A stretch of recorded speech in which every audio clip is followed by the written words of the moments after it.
नमस्कार, आप देख रहे हैं जेके रिपोर्टर और इस समय हम मौजूद हैं श्रीनगर के सबसे मशहूर जगह पर यानी कि डल लेक में। जी हाँ, विश्व प्रसिद्ध ये डल लेक है और डल लेक में भी सबसे ज़्यादा जो खूबसूरती का नज़ारा देता है और साथ साथ में सबसे जिसकी बड़ी पहचान है एक पूरे विश्व भर में, उसका नाम है चार चिनार। हम इस समय चार चिनार की लोकेशन पर मौजूद हैं और यहाँ पर हम आपको दिखाने की कोशिश करते हैं कि किस तरह से प्रशासन की बदहाली और बद इंतजामी के चलते चार चिनार का इस समय क्या हश्र हो चुका है, ये हम आपको दिखाने की कोशिश करेंगे। तो फिलहाल आप ये जो दृश्य है वो देख रहे हैं कि चार चिनार मतलब कि चार चिनार जहाँ पर मौजूद हों, लेकिन यहाँ पर अगर आपको देखेंगे तो सिर्फ एक चिनार का वृक्ष जो है वो नज़र आ रहा है।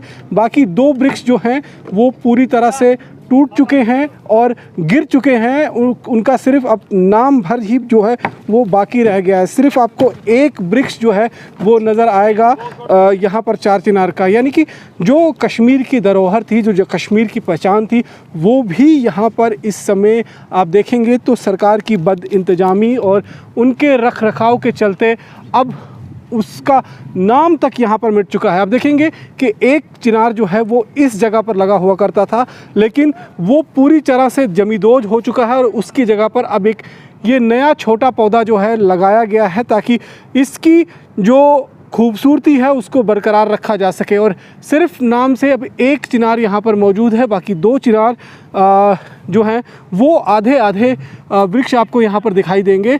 और इसके साथ साथ में हम अगर बात करेंगे तो सरकार की तरफ से डल लेक के साथ साथ चार चिनार को सुरक्षित रखने के लिए न जाने कितना पैसा खर्च किया गया, लेकिन वो पैसा आखिरकार जाता कहाँ है, ये सबसे बड़ा सवाल है। और आज जो बदहाली का आलम है इस चार चिनार का, वो निश्चित रूप में कहीं ना कहीं यहाँ पर जो पहले की सरकारें रह चुकी हैं उनका सबसे बड़ा हाथ है, क्योंकि हमेशा से जो भी पैसा कश्मीर के लोगों के लिए आता था वो उनकी जेब में जाता था। इस तरह के आरोप हमेशा से लगते रहे हैं, लेकिन जो बदहाली का आलम यहाँ पर देखने को मिल रहा है, क्योंकि जो सबसे बड़ी धरोहर थी, जो सबसे बड़ी पहचान थी कश्मीर घाटी की, वो पहचान यहाँ पर जो है वो संभाल कर रखनी चाहिए थी, संजो कर रखनी चाहिए थी, लेकिन उसमें कहीं ना कहीं प्रशासन पूरी तरह से विफल रहा है। और पीछे आप मेरे देखेंगे, ये अगर आप देखेंगे तो ये चिनार का वृक्ष आप देख सकते हैं, बहुत बड़ा वृक्ष यहाँ पर हुआ करता था। लोग यहाँ पर आते थे, अपनी तस्वीरें खिंचाते थे और बहुत सारी यादें अपनी संजो कर इस वृक्ष के साथ कहीं ना कहीं अपने अपने घरों को लौटते थे। लेकिन अब ये सिर्फ नाम मात्र का वृक्ष रह गया है। जो एक और वृक्ष जो है यहाँ पर उसकी तस्वीर दिखाऊंगा, तो ये आप देखेंगे वृक्ष, तो ये वृक्ष जो है ये पूरी तरह से ख़त्म हो चुका है।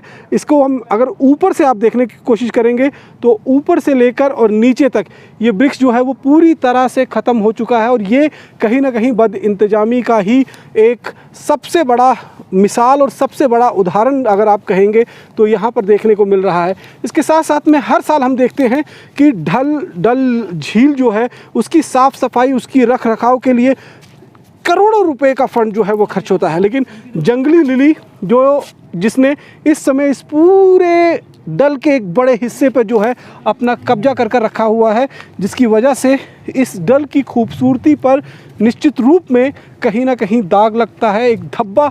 ये एक झील के ऊपर ये घास जो है, ये लिली जो है वो दिखाई देती है, लेकिन अगर आप देखेंगे तो बड़े हिस्से में जो है ये डल के पूरी तरह से फैली हुई है। और दूर दूर तक अगर आप देखेंगे तो इस लिली की साफ़ सफाई का काम हालांकि बड़े ज़ोर शोर से शुरू किया गया था, लेकिन फ़िलहाल अगर हम देखेंगे तो वो काम सिर्फ कागज़ों पर नज़र आ रहा है। हाँ, कुछ एक हिस्सा जहाँ पर हाउस बोट्स बने हुए हैं उसकी सफाई ज़रूर होती है, लेकिन यहाँ पर गंदगी का आलम आप देखेंगे तो आप खुद देखकर बता सकते हैं कि ये वो डल लेक है, ये वो प्रसिद्ध डल लेक है जिसका उदाहरण जो है न केवल भारतवर्ष में बल्कि दुनिया भर में दिया जाता है कि जम्मू कश्मीर के पास एक ऐसा इलाका है, एक ऐसी लेक है जो विश्व भर में प्रसिद्ध है, लेकिन यहाँ पर जिस तरह से बद इंतजामी सरकार की तरफ से हुई है, जिस तरह से लापरवाही प्रशासन ने दिखाई है, उसी का कारण है कि यहाँ पर जो पिछली सरकारें हैं उन्होंने बड़े ही हल्के और बहुत ही लचल लिहाजे में अगर हम देखेंगे तो इसके संरक्षण और रखरखाव की बात हमेशा करते रहे, लेकिन बुनियादी तौर पर अगर हम देखेंगे तो कोई भी कदम जो है यहाँ पर उठाया गया हो ऐसा दिखता नहीं है। क्योंकि इस वृक्ष की हालत देखकर आप खुद जो है अंदाज़ा लगा सकते हैं। ये वृक्ष अगर आप देखेंगे तो करीबन हज़ारों साल पुराना ये वृक्ष है। जो इसकी मोटाई है, इस वृक्ष की मोटाई आप देख सकते हैं। ऊपर से ये वृक्ष पूरी तरह से टूट चुका है। कहा जाता है कि 2014 में जब बाढ़ आई तब इन वृक्षों को नुकसान पहुंचा, लेकिन उससे पहले भी जो है ये धीरे धीरे कर जो है वो टूट रहा था और टूट की कगार पर पहुंच गया था। अब इस वृक्ष में सिर्फ अगर आप देखेंगे तो ये कुछ नई जो पौध निकली है, पोंगलें निकली हैं, उसकी वजह से ये वृक्ष जो है वो खड़ा है। अब 4 चिनार में से सिर्फ एक चिनार जो है वो यहाँ पर बचा हुआ है और इस चिनार की तस्वीरें अगर आप देखेंगे तो निश्चित रूप में आपको देख कर लगेगा कि कितना पुराना वृक्ष ये रहा होगा। और ये इसी तरह के चारों कोने में ये वृक्ष जो है वो लगाए गए थे, लेकिन फ़िलहाल यहाँ पर जो है काफ़ी बदहाली का आलम जो है वो देखने को मिल रहा है। यहाँ पर हम देखेंगे कि बहुत सारे लोगों की रोजी रोटी जो है वो कहीं ना कहीं इस पूरे क्षेत्र के साथ, डल के साथ जुड़ी रहा करती थी। लेकिन क्या कुछ यहाँ पर कारण रहा जिसकी वजह से ये पूरा का पूरा इलाका जो है अब कहीं ना कहीं परेशान है। कुछ लोगों से भी अगर हम बात करने को, चाचा एक बैठे हुए, चाचा आपसे बात करेंगे। ये जानना चाहेंगे आपसे हम, यहाँ पर इसका नाम है 4 चिनार, तो 4 चिनार कहाँ है?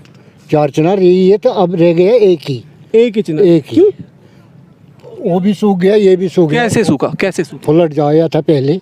फ्लड में तो पेड़ फलते फूलते हैं, पानी से फलते फूलते हैं, ये कैसे सूख गया? चिनार सूख गया। अच्छा। पानी से। अच्छा। ये जो ये छाता दिखाई देता है ना, अम्ब्रेला ट्री, इसके ऊपर था पानी। ठीक है। पानी के वजह से ये खराब। एक नहीं सूखा? कौन सा? वो उधर वाला नहीं, वो तो नहीं सूखा है। क्यों? ये तो पहले वाला। देखो, पानी ने एक चिनार को नुकसान पहुंचाया तो उसको भी नुकसान होना था। नहीं, ठीक है, आपका कहना ठीक है। ये बहुत पुराने जमाने का लगा हुआ था। 4 में एक ये है अभी, एक वो है, वो नया लगाया, उसको हो गया 35 साल। तो वो तो खत्म ही हो गया ना, ये तो खत्म ही हो गया। ये खत्म ही हो गया। अब नया लगाया है, तो 4 चिनार की पहचान खत्म हो गई। 4 पहले जैसा 4 चिनार था वो ऐसा आजकल नहीं है। ये 20 फुट बाहर था चारों तरफ। किसकी लापरवाही आप देखते? ये गवर्नमेंट की लापरवाही है, और किसका है? रख रखाव नहीं कर पाई है पिछली सरकारें जो थी। ये गवर्नमेंट का लापरवाही, मतलब आप जो पीछे सरकारें थी, चाहे वो अब्दुल्ला परिवार हो, चाहे मुफ्ती परिवार हो, जो यहाँ पर चाहे वो गुलाम नबी आज़ाद हो, जिन्होंने भी बड़े बड़े दावे किए, कोई काम नहीं हो पाया। नहीं, काम हो रहा था, मगर जो उनके नीचे ऑफिसर है सब कुछ वही कर रहे हैं, बगैर कोई नहीं कर रहे। अच्छा। मसलन आप सैंक्शन करेगा इसको 1 करोड़ या 2 करोड़ ठीक करने के लिए, मतलब जो पैसा कश्मीर की उन्नति के लिए, तरक्की के लिए आता है, वो राजनेता खा जाते हैं, अफसर खा जाते हैं, लोगों तक नहीं, किसी के पास नहीं। आप भी मानते हैं? हाँ, ये देखो, ये हो गया पूरा झील का। आप देखिए। हाँ, मैं झील देख रहा था कि कितनी गंदी है, और करोड़ों रुपए का फंड जो है इस झील को सफाई करने के लिए। ये पानी पीता था। हाँ, बिल्कुल नीला पानी हुआ करता था। ये पानी पीता था, जिसको कोई दर्द होता था ये पानी पीता था। इस पानी से आदमी, जब से ये डल वालों के हाथ में लग गया तब से सत्यानाश हो गया इसका। जब से सरकार हाँ, मतलब 1 करोड़। आज देख रहा हूँ जंगली घास जो इसके अंदर उगी हुई है, ये कितने सालों से ऐसे है? ये हो गया नजदीक 10-12 साल हो गए। ऐसे ही है? ये सही निकालते नहीं? निकालते हैं, काम लगा हुआ है इसका, मगर जितना निकालता है उससे ज्यादा अगले साल आता है। तो कोई परमानेंट इलाज नहीं? कोई भी नहीं सर। तो ये पहले की लापरवाही है जिसकी वजह से ये हालत हो गई है डल की। ये तो पहले अच्छी था लेक, जब इन्होंने यहाँ से बस्ती को हटाया, इसमें पूरा बस्ती लगा हुआ था, बस्ती वाला ये घास निकालता था, खेती को लगाता था, तरबूजा टमाटर बनाता था, लेक साफ होता था। जब से इन्होंने ढल वालों को हटाया तब से लेक बर्बाद हो गया। तो अभी हम देख रहे हो कि अभी फिर 4 चिनार की खूबसूरती को दोबारा बनाने के लिए कुछ नए पेड़ लगाए गए हैं। 4 चिनार में लगाया, एक पेड़ ये है, एक वो है, 2 पेड़ नया लगाया है। 2 लगाया है। और इसके सूखने का इंतजार है, जब ये सूख जाएगा तब नया लगेगा। जब पूरा सूखेगा, नहीं लगा हुआ है। इसका वो टानी 2 आ गया बाहर से, वो तो नीचे से आ गया ना। हाँ, इसी पेड़ का हिस्सा है वो। हाँ, इसी पेड़ का हिस्सा। अगर वो बच गया, आ गया वो ठीक, नहीं आ गया तो फिर नया लगाएगा। मगर इसमें जितना टाइम लगेगा, 4 चिनार का जो खूबसूरती थी वो तो खत्म हो गया। वो नहीं आएगा, वो 4 चिनार नहीं आएगा। जो पहले था वो नहीं आएगा। आपने देखा होगा पिक्चरों में चार चिनार क्या है। मैं पहले आया भी था 90 के दशक में जब आया था, तब यहाँ देखा था कि किस तरह से ये पेड़ जो है वो अच्छा था। यहाँ हर किसी पिक्चर का शूटिंग बन रहा था। शूटिंग हुई था। हाँ, इसको बाहर से चारों साइड 20 फुट बाहर लगा हुआ था बाउंड्री। उसके ऊपर नीचे से भी आज कुर्सियाँ चेयर लगा हुआ था, ऊपर भी चेयर लगा हुआ था। वो सारा खत्म, पानी ने सारा खत्म हो गया। उसके बाद कुछ नहीं लगा। अभी उसके बाद कुछ नहीं लगाता है। तो आप देख रहे हैं कि जिस तरह से हालात हैं जम्मू कश्मीर के अंदर, जम्मू कश्मीर में हर एक सरकार जो है वो एक दूसरे के ऊपर अपनी जिम्मेवारी थोपने की कोशिश कर रही है। जब यहाँ पर अब्दुल्ला परिवार का राज था, तब महबूबा मुफ्ती और मुफ्ती मोहम्मद सैयद चीफ मिनिस्टर बने। उन्होंने बहुत कोसा मुख्यमंत्री उस समय के डॉक्टर फारूक अब्दुल्ला को, और उन्होंने कहा कि उनकी वजह से यहाँ पर आतंकवाद, अलगाववाद को बढ़ावा मिला है, पूरा जम्मू कश्मीर जो है वो बर्बाद हो गया है। उसके बाद उन्होंने बीड़ा उठाया कि डल की सफाई करेंगे, कुछ एक कदम उठाए गए, कागजी कार्रवाई हुई, लेकिन आज भी डल का वही हाल है जो आज से 10 साल पहले यहाँ पर शुरुआत हुई थी। वैसे ही बदहाली के हाल में ये डल आपको पूरी दिखाई देगी। और इसके साथ साथ में अगर मैं बात करूँगा तो जब महबूबा मुफ्ती की सरकार गई और फिर उमर अब्दुल्ला यहाँ पर चीफ मिनिस्टर बने, तो उन्होंने कोसा कि जो पीडीपी और कांग्रेस की सरकार बनी, उन्होंने यहाँ पर बहुत ज़्यादा ऐसे काम किए जिसकी वजह से ये हालात यहाँ पर पहुँच गए। और उसके बाद उमर अब्दुल्ला 2014 में गए जब यहाँ पर विनाशकारी बाढ़ आई, और उसके बाद अब गवर्नर रूल आया, बीच में पीडीपी बीजेपी की सरकार आई। लेकिन उन सभी के को देखेंगे तो हम निश्चित रूप में ये कह सकेंगे कि इस समय जो है हालात बहुत ज़्यादा बद से बदतर हैं। इस चार चिनार की खासकर बात करेंगे, और इस हिस्से की अगर हम डल लेक की बात करेंगे तो वो बेहद ज़्यादा ख़राब है यहाँ पर हालात। और इसका जिम्मेवार कहीं ना कहीं अगर हम देखेंगे तो निश्चित रूप में यहाँ का प्रशासन है, यहाँ का ब्यूरोक्रेट है, क्योंकि सरकार की तरफ से कोई कमी जो है केंद्र सरकार की तरफ से नहीं छोड़ी गई, लेकिन यहाँ पर जो काम होना था वो काम जो है वो नहीं हो पाया। और यहाँ पर आप देखेंगे कुछ एक टूरिस्ट भी जो हैं वो आए हुए हैं, और इन टूरिस्ट से भी हम बात करते हैं कि आखिरकार क्या कुछ देखने आए थे। सर, आपसे बात कर सकते हैं 2 मिनट? जी। जानना चाहेंगे, आप अभी यहाँ पर चार चिनार पे हैं, तो क्या कुछ सुना था आपने चार चिनार के बारे में? आए पहली बार है, चार चिनार के बारे में सुना ही पहली बार आज है। अच्छा, देखा भी आज है, पहली बार ही देखा। यहीं आके पता। तो यहाँ आकर क्या पता चला था कि क्या है यहाँ पर खासियत? सिर्फ डल झील के बारे में पता था। चिनार कटे हुए हैं क्या है? सिर्फ डल झील के बारे में मालूम था। चार चिनार की खासियत क्या थी, कुछ पता थी? कुछ पता नहीं थी, अब आगे देखा है आज इसके बारे में स्टडी करेंगे। सर, आप ये बताएंगे, आप यहाँ पर आए हैं तो ये चार चिनार के बारे में, आप चार चिनार घूमने के लिए आए हैं, तो क्या कुछ सुना था आपने इसके बारे में? पहली बार आए हम तो देखते हैं क्या है। पहली बार आए, पहले कभी नहीं आए हम। अच्छा, लेकिन यहाँ पर कहते थे ना चार चिनार के वृक्ष लगे हैं बड़े बड़े। बड़ा देखा सुना है, अब देखते हैं क्या होता है। पहली बार तो ये पहली बार यहाँ पर आए हैं, जिसकी वजह से इनको बहुत ज़्यादा पता नहीं है।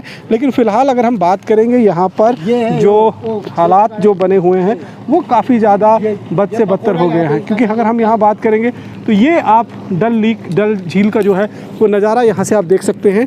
ये आप देखेंगे कि जंगली घास, जिसे हम लिली कहते हैं, वो लगी हुई है। और ये घास ना केवल एक इलाके में, बल्कि ये पूरा का पूरा इलाका जो है इस जंगली घास ने घेर कर रखा हुआ है। और ऐसे में निश्चित रूप में सरकारों को कोसना बनता है, क्योंकि सरकारें ही हैं जो इन सब प्रसिद्ध जो जगहें हैं उनकी देखरेख करती हैं, उनकी रखवाली का जिम्मा उनके पास होता है। क्योंकि यहाँ पर टूरिस्ट ही सबसे बड़ा बैकबोन है जम्मू कश्मीर का।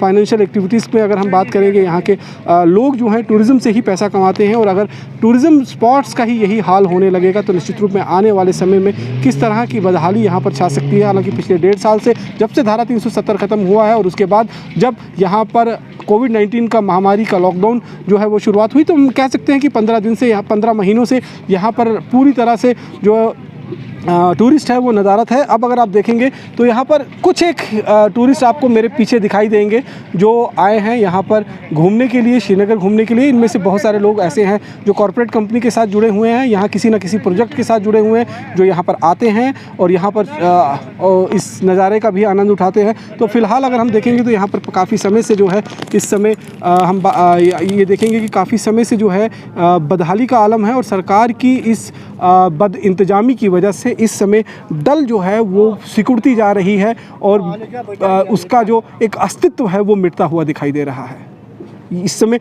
ज़रूरत है सरकार को संज्ञान लेने की और इस धरोहर को बचा कर रखने की। रमन सैनी, जेके रिपोर्टर श्रीनगर डल लेक।